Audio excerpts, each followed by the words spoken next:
Hello, everyone. I'm Tracy Ariely, end-of-life doula and founder of Comforting Closure. Today, we're going to have a conversation that bridges the gap between end-of-life choices and environmental consciousness. We're joined by Gillian Nye from Better Place Forests, a visionary company that not only redefines how we think about what happens to our bodies after we pass, but also shows us how these choices can comfort our families and benefit the earth. Gillian, welcome. It's so nice to have you here. Thank you.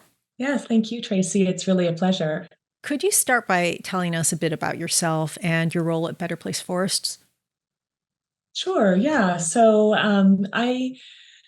I came to this role kind of organically. I was an herbalist by trade for many years, and a large part of our community here where I live just involved in the town and um, the school council and little league as my kids were growing up. And I've always been really community minded.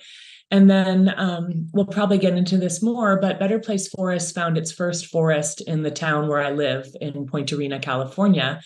And a dear friend of mine was the general manager here, and she thought that I would be a good fit. I've spent a lot of time, like I said, working with people and teaching workshops. I've always loved the outdoors. I've done a lot of foraging and looking for wild foods and herbs and raised my kids in the country here. And I've also always been quite drawn to celebrating with others, creating ritual and ceremonies with my friends and family, and really providing a space in our community where people can get together and gather and celebrate, whether it's holidays or births and death. Or even just a summer picnic. It's always been a real part of what I feel is important to offer. And so I think I was kind of a natural fit for this role when the company was thinking about developing an end of life offering. Now, what was the inspiration behind Better Place Forests, and how does it provide an alternative to conventional memorial practices? Well, I think the main inspiration was actually really personal for our founder, Sandy Gibson. And people can read about this on our website, but his parents died when he was quite young, and he spent a lot of time visiting their graves in an urban cemetery. And it was kind of in contradiction to his memories of them, which were all quite nature and family and community based. And I think that from what I understand, as he got older, he found himself in this kind of busy, distracted city setting. And he realized that he, along with probably many others, would rather have a more intimate, serene place to remember the people who he's lost. And so he kind of set out on this mission to create Better Place Forests. And it's been really amazing and heartwarming to see how many people were excited about it as well. So when we first opened our Point Arena Forest in 2017, there was a large group of people who were really excited to come out and see what we were going to do. And our first couple hundred people chose trees in the forest, either sight unseen or in a real work in progress, where it was a muddy parking lot and we were working off of picnic tables, and it was really bare bones. But people were so excited about the idea of kind of a living, breathing place to honor ourselves and our loved ones that they joined in. Yeah, just being there. I was lucky enough to be able to get a tour of the site down in Santa Cruz, and Sandy did an amazing job of setting up this environment that is really healing.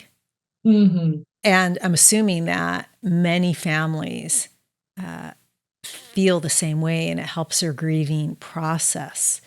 In your experience, what kind of comfort does it bring to families that you see walking around in the forest and participating in the memorial? Well, I think there's a lot of aspects to that, but kind of some of the first things that come up for me is that when you're outside and when we're in the forest setting, we're really surrounded by life and death all around us. We're seeing birds singing and flowers blooming, and we're seeing decaying mushrooms and we're seeing stumps breaking down. And then out of those same stumps, sometimes we're seeing new bushes growing because birds have dropped seeds. So it's just this constant reminder of the cycles of life. And everybody has, their own place that they're coming from and a different spiritual path.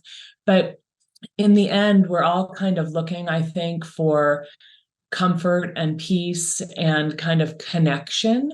And people really are able to explore their memories of their person and explore kind of their ideas about afterlife and end of life by being in such a ever-changing environment, if that makes sense. And then I think that also when we're in nature together, it kind of takes the pressure off. So I see people being able to connect with each other and communicate with each other in ways that they might not be able to if they were just sitting down and talking. When we're moving or when the breeze is on our face or we're seeing beautiful things together, it offers us a whole new level of connection. And also, I think, a feeling of kind of safety and freedom. So it's really beautiful to see people kind of relax together and unravel a little bit and have a new experience together. Could you describe the process of selecting a memorial tree? Yeah, so there's a couple different options. So we have the availability for people to take an online virtual tour, or people can come to the forest, kind of like you did, to see what we offer in Santa Cruz and take an in-person forest tour. Our online offering is really comprehensive and kind of built out because we know that not everybody can make it to the forest. There's different health and mobility concerns, or even geographical concerns. Not everybody lives close enough to be able to come out right away. So if you're doing an online tour, you can let your advisor know kind of what's important. Some people might say, I'm choosing a tree for my parent who really loved water. And so we're going to kind of help navigate towards trees that might be in a more lush section. A lot of our forests have water features. So you can kind of talk through, it's a guided, fairly personal process. And then in forest, we do something very similar in terms of, what are you drawn to? What brings you here? And what kinds of things are important to you? And so I'll often ask, are you more of a morning person or a late afternoon person? People who really like to wake up every day and watch the sunrise might want their tree to be in an area of the forest that receives the first morning light. Or maybe there's somebody who really loves birds. And so our forest guides are people who work in the forests and really get to know the forest intimately, so we can help people make a very informed choice. And we also have a forest, we call it a forest buggy. It's a all-terrain vehicle that's all enclosed, and we can drive people on our main trails so that if you're not a hiker or you have some mobility concerns, we can also help get people out to the forest to see their tree.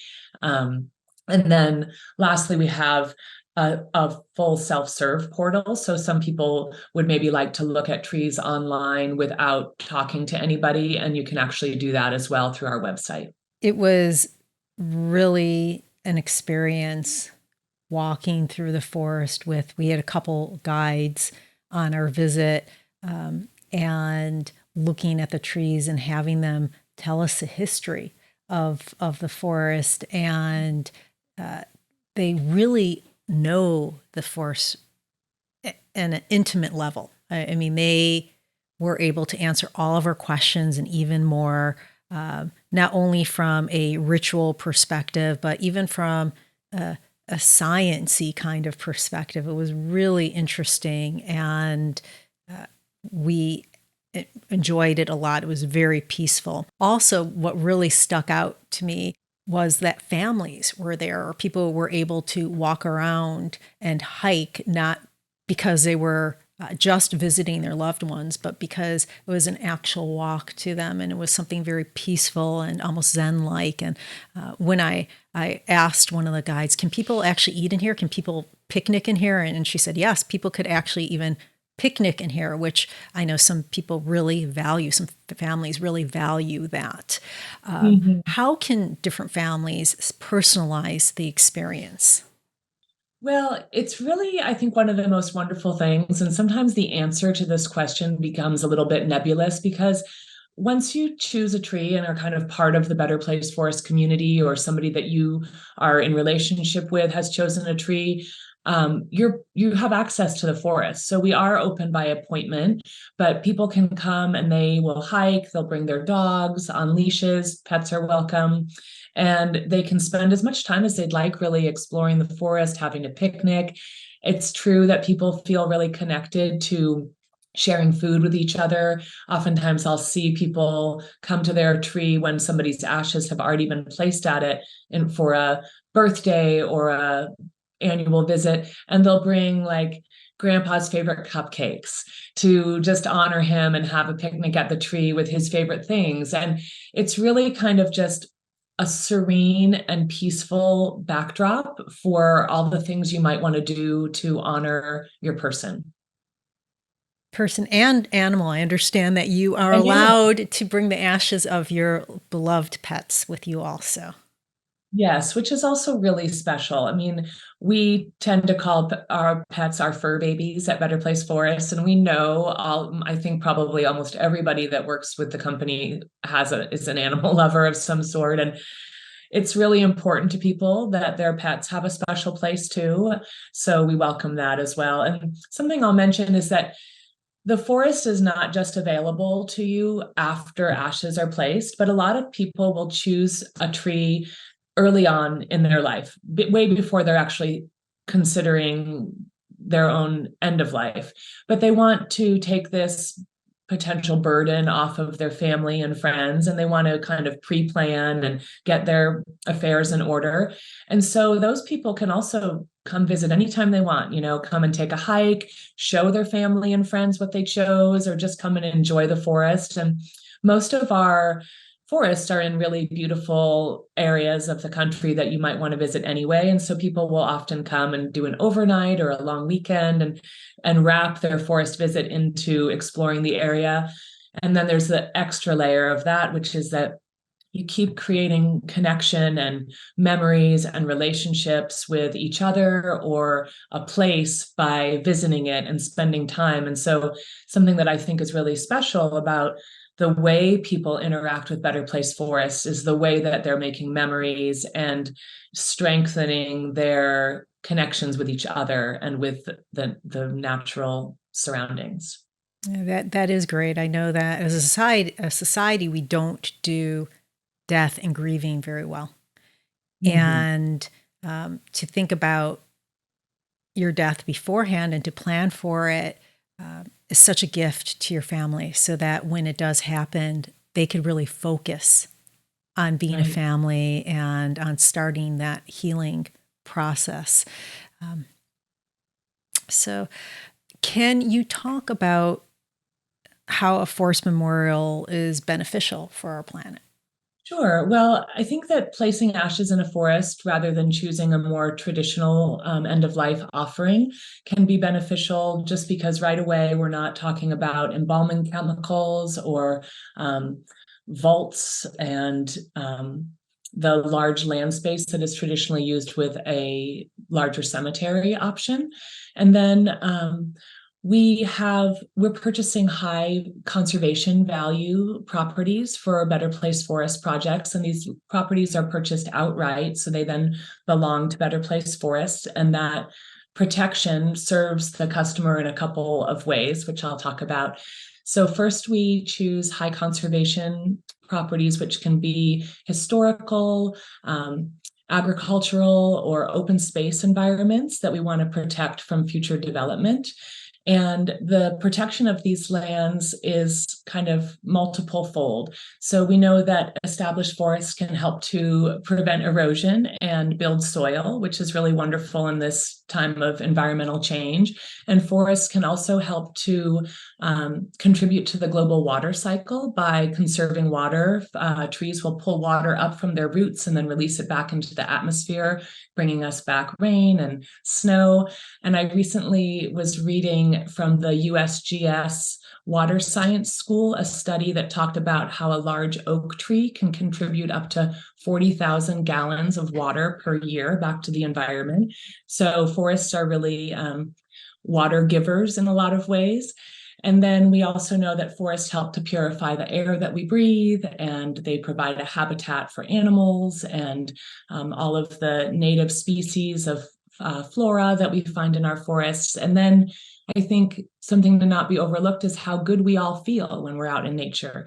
So we have the opportunity to move our bodies and open our minds, and that's another huge benefit. Now, I noticed when we visited Santa Cruz, the forest in Santa Cruz, that it was right in the middle of two different forests. So there was one which was a state forest. I forget the name of it. I'm sorry. It's Nicene marks. Thank you, thank you. Yeah. And then on the other side, I'm not sure. I think it was privately owned forest. But is that how most of your forests are? That they're in the middle of nature, like middle of other forests?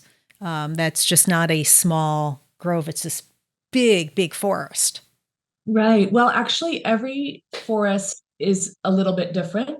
So some of our lands have been chosen because they were in a potentially an area that was going to be heavily developed, and others are in areas that were maybe slated to be used for timber harvest or change in some other way. But Santa Cruz is very unique in that way that it's kind of nestled in the middle of a very large acreage, and some of it's been used for timber harvests, the surrounding areas.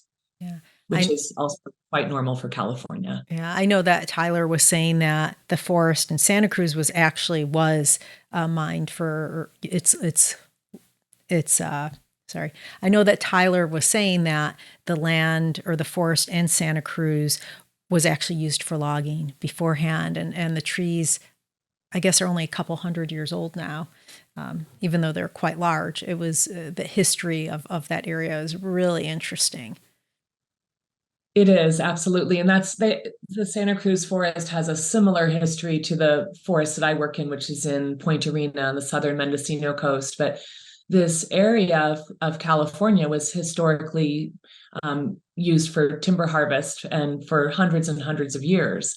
So we're really in second and third growth forests, but we have the opportunity to let these trees get quite large. I know that you have forests all over the United States. How many do you have now? So there's 9 forests. 4 of our forests are in California. We have the 2 more coastal forests that we just talked about. And then we have a forest outside of Yosemite National Park, which is we call Yosemite Gateway. It's in the Coulterville area. We have a forest in Southern California, Lake Arrowhead area. And then a beautiful forest in Flagstaff, Arizona, about 45 minutes outside of Flagstaff, and one in St. Croix Valley, Minnesota, another in Rock River, Illinois, and then 2 on the far east coast, one in the Berkshires, Massachusetts, and another beautiful forest in Litchfield Hills, Connecticut. Yeah, that's a cross.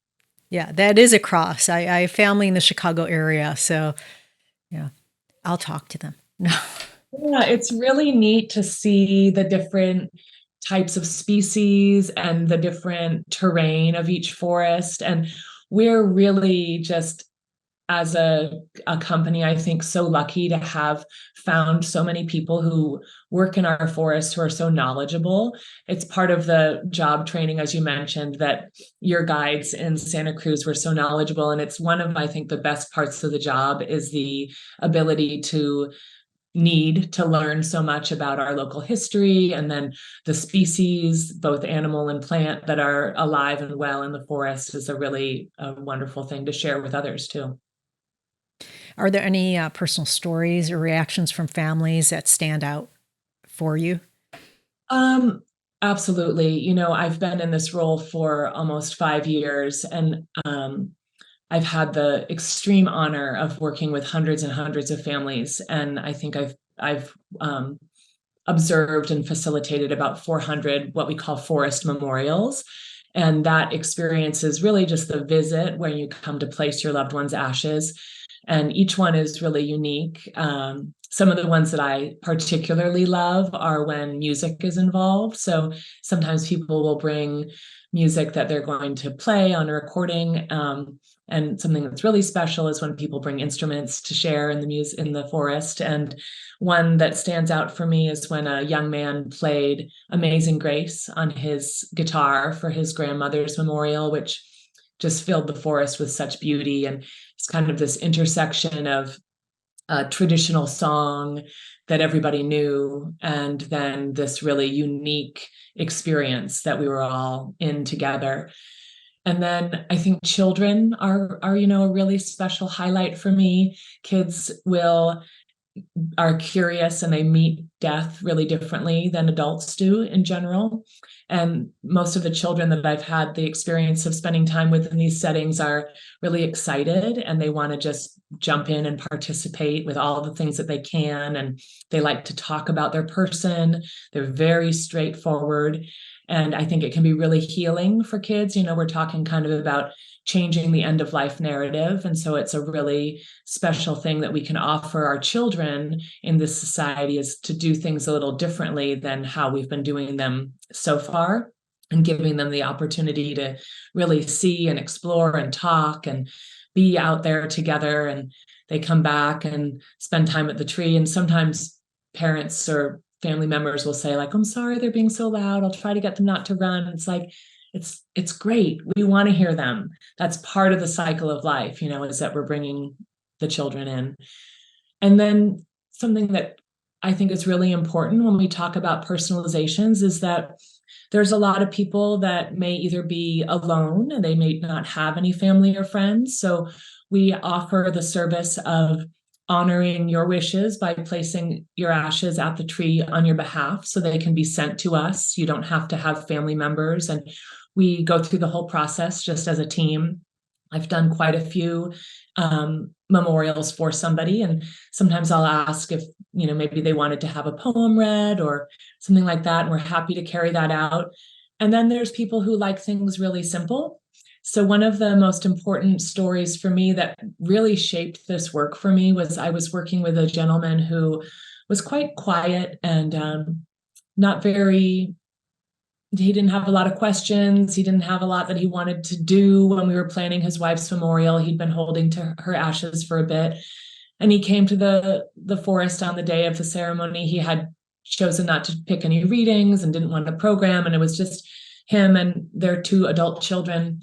And they wanted to have most of their time in private, which was totally fine. It was just a little different for me. At that time, I hadn't experienced something as kind of simple yet. And afterwards he called and we spoke on the phone, and he said that it was just what his wife would have wanted, that she wasn't a bells and whistles kind of a gal.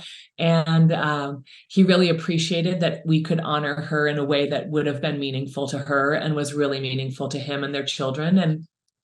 And that's just always kind of stayed with me in terms of it's not always about making it more. And sometimes that magic is really just in honoring what somebody would have wanted. It's beautiful. That's the long answer. Thank you for sharing that. We talk about ceremony, and you've mentioned a couple of them. I know that there is, you actually mix the ashes and you'll tell us what that is, but it helps with, increase the nutrients of what we put down by the tree. Can you talk about that ceremony? Sure, yeah. So we have a kind of a general format that we offer for each memorial, and people can stray from this. So it's very open if somebody would like to do things differently. But we generally start each memorial by integrating the ashes with soil. We have a beautiful table set up in each forest where we'll gather, and it'll be set up. I'm sure you have some photos that you'll share with your guests of this, but we have one vessel that we will fill with soil from the forest that we've collected and sifted, so it's nice and fine. The gardeners love it. And then we have a separate vessel that we'll pour the ashes into slowly, and then we add soil in, and we invite everybody to participate as much as they'd like to during this process and really the whole experience. But I find that that time at the table. So people will arrive and they're settling in and they're asking questions about Better Place Forest, or maybe they're seeing relatives they haven't seen in a while. And then we make our way down to the table. And there's this element of remembering why we're here and really realizing the depth of this experience that we're kind of undertaking together, where we're actually interacting with the ashes, which is a really new experience for most people. And what I've found is that it sounds ahead of time like it might not be something that people want to do. And then in the moment, when you see it, the way we have it set up at a beautiful table in a very sacred way, it feels more accessible to people and they'll feel good about adding in soil. We also always have a beautiful bowl of dried flowers on the table to kind of bring in some beauty, and people will add the flowers in. And then we have them in a nice vessel that we secure the lid on, and we all walk as a group to the tree. And that walk can also be really profound and healing. Sometimes people are chatting and catching up, and sometimes people will request that we do it in silence. And so we can hear the birds or just observe our surroundings and kind of settle in on a deeper level. And we always have our buggy available if anybody needs a ride. So this is absolutely mobility inclusive. But at the tree is kind of where the personalizations, if chosen, will come into play. So sometimes people will have chosen readings or, as I mentioned, music, and we'll kind of start with a little bit of that. And then as a group, we'll place the ashes in a little nest area that we've prepared at the tree. So we don't do anything invasive to prepare for this. There's no digging. There's just a pulling back of the top layer of the forest floor. And there's a little semicircle that's created at the base of the tree that looks like a nest. And so we've kind of coined that term for it. And we'll invite people to use a copper trowel that we have to place their loved one's ashes that have already been combined with the soil and dried flowers at the base of their tree there. And then when everybody has had a chance who wants to participate, just kind of lightly cover it up to tuck them in. And we offer wildflower seeds that are native to each forest. They're different in each forest to sprinkle around. And then generally we'll close the ceremony with another reading that the family or friend group has chosen. And we offer the group time in private. So this is a really nice time. We often we'll leave them with a walkie-talkie so that they can call us for a ride or if they have any questions. And I just mentioned that because safety is really important. You know, we're out in the forest. And so it's this balance of creating a really intimate and personal experience with also managing a group in nature. So we love to allow people to have this time where they can just really share more intimately and not have any of our team there.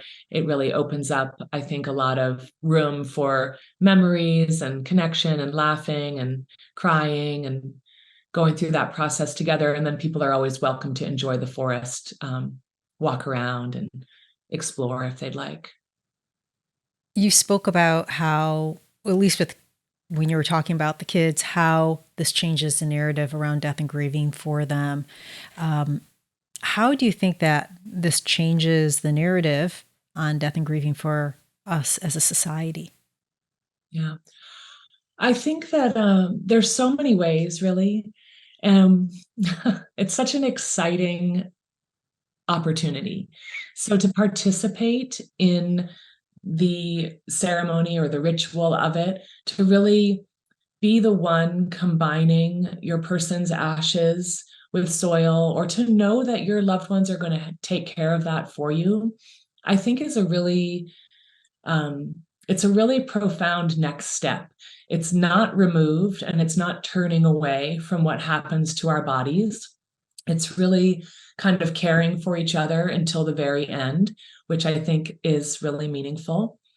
And then I can't really emphasize enough how much people change in the forest. So we see people arriving, and there's often a lot of, it's sad. Their person may have just recently died. There's so much grief and there's so much unknown. And a lot of times, especially if the person, some of the guests won't have been to the forest before, they might even really not understand what they're walking into. They were just maybe invited to this forest memorial and given directions. So here they've arrived, and there can be a lot of um, curiosity, but also some kind of guardedness, because grief is emotional and vulnerable, and so is nature, you know. And then after this experience of really being guided through the process and well cared for, and then able to participate, people physically change. They relax. And I think there's just kind of this feeling of trust and peace and even hope. You know, sprinkling wildflower seeds is an action of hope. And um, seeing, like I talked about the cycles of life before, seeing life around us reminds us that things change. And it doesn't always make things any better. Grief can be really, really hard and big and all encompassing. But I think that it provides space, which is something that we really need. And when you're amidst the big trees and the big sky and you feel the elements, it's just this reminder that there's space and that we're kind of being held in this cycle of life. Are there any common misconceptions about forest memorials that you like to address? Well, I think that's a great question. I don't know of many, but I did give this some thought, and I thought one thing I'd like people to know is, like, if there's a way that you'd want to do it, and maybe somebody might be thinking, I'm more interested in a traditional experience, and I have a relationship with my pastor or my rabbi, and that's what I would want. We absolutely welcome officiants of anybody's choice, family members to facilitate. Another, I think, common conception is that this might be for just kind of like the eco warriors out there, that and really this is at its truest an option for people who enjoy nature and want to have a meaningful place to be remembered. And what a bonus of we're helping conservation efforts. We're helping save this forest to protect it. Absolutely. That's amazing. For people who want this option, how do they get started? Yeah. I think the best place to start is by looking at our website. So you can go to betterplaceforest.com, and there's an option to, I think it's like click here to learn more. And we have a really amazing team. Everybody, I will, this is true. Everybody on our customer care team and all of our account executives are just really caring people who are here from their own personal reasons. So I think that we have something unique, and there's an empathetic ear at the other end. So even if you're just curious, you'd like to learn a little bit more, we'd really love to show you what we offer. It's really exciting. And I love it when people just come to the forest just to see what we do, because it's so wonderful and meaningful. And I think there's something out there for everybody, and we'd love to help them or answer any questions. Let's talk about the future for Better Place Forest. What future developments or visions does Better Place Forest have? That's a great question. So we're at 9 forests now, and I think that what we're looking for is expanding our reach and potentially partnering with some other end of life options.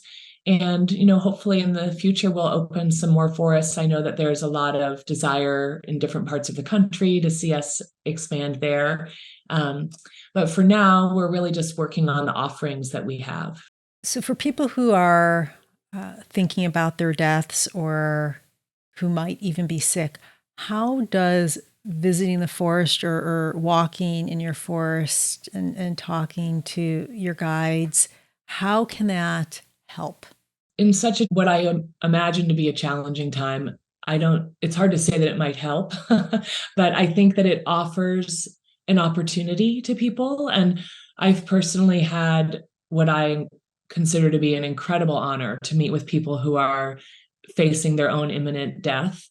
And the time to choose their tree, they might come alone or they might come with their family and kind of navigate those hard conversations together. And it's kind of a next level of realizing what they're looking at together as a couple or as a family or as a person individually. And then there's this specialness in it, this beauty of like, I want to be that tree, or that's where I want to be. This is where I want my ashes to be.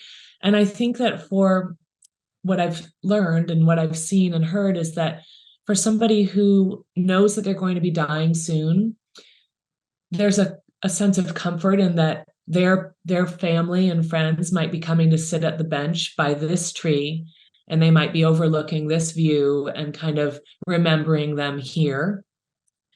And then we've also had just such beautiful conversations about what somebody might like to have read or said, how they'd like their memorial to be, maybe what they'd like inscribed on their plaque.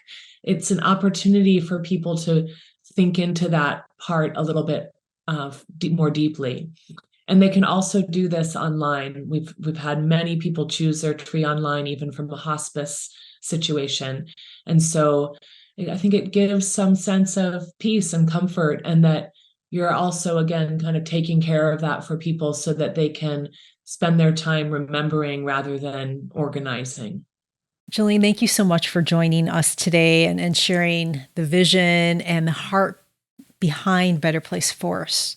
Well, thank you again, Tracy. This has been really meaningful for me to be able to have some time to think about this and share what we do. And really, I just suggest that if you're curious and you have any questions, please reach out because we'd love to share with you. We did put together a video. We were lucky enough to get a tour of the forest down in Santa Cruz. And so I'll put a link to that so people can view it also. Folks, today's conversation really opens our eyes to the possibilities that lie in our final choices, how they can reflect our values, care for the environment, and leave a legacy for our loved ones. I encourage you to consider these sustainable and meaningful options as part of your end-of-life planning. Thank you for joining us. If you have any questions or thoughts, please feel free to comment below or reach out to me directly. And if you found this episode to be helpful, please like, share, comment, and subscribe. This is Tracy Ariely from Comfort Enclosure, wishing you peace and comfort in your journey. Until next time, take care.